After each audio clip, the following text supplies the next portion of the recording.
There's a house at the edge of Black Hollow Woods. No one lives there now. They say it breathes at night.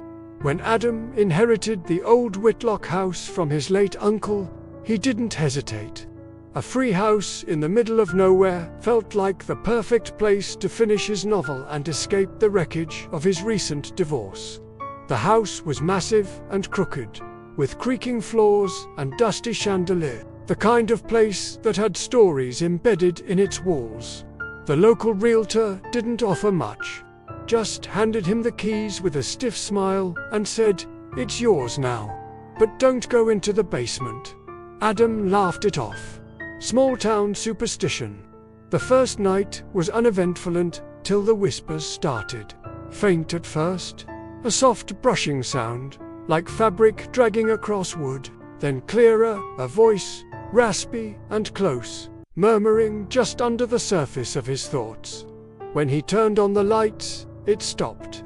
He searched every room, checked the windows, even walked the perimeter in the cold. Nothing. Just the forest staring back. The next day, things got stranger. His laptop wouldn't stay on. The screen flickered with static. Every draft of his writing was corrupted, filled with lines he didn't write. Repeated phrases like, "Let me speak. I remember your blood." He is still in the walls. He thought it was a virus, but the handwriting in his journal had changed too.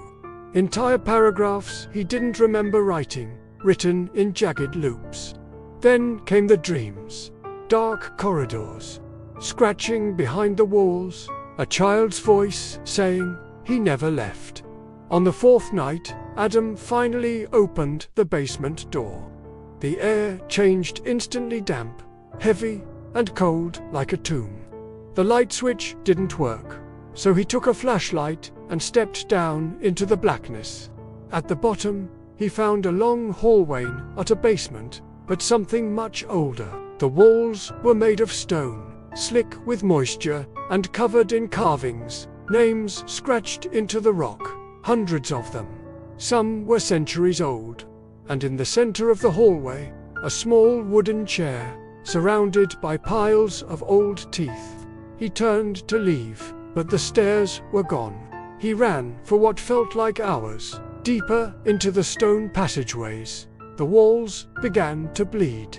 The carvings whispered, the names chanted. He screamed until his throat tore, and then silence. He woke up in his bed, back in the house. The morning sun pouring through the curtains, everything untouched, normal. Had it been a dream? He tried to leave. The front door wouldn't open, nor the windows. The forest outside had disappeared, replaced by a wall of shadow. And on every mirror, every surface, was a message. You opened the door. He is awake now. He doesn't write anymore. He doesn't sleep. The house breathes now. Walls throb like veins. The furniture rearranges itself when he blinks. Shadows follow him from room to room. And every night the whispers grow louder. They know his name. They remember what he did. The Whitlock house still stands at the edge of Black Hollow Woods. If you pass it at night, you might hear a man screaming or laughing. It's hard to tell the difference anymore. Sometimes you'll see lights flicker in the upstairs window. But don't stop. And whatever you do, don't open the basement door.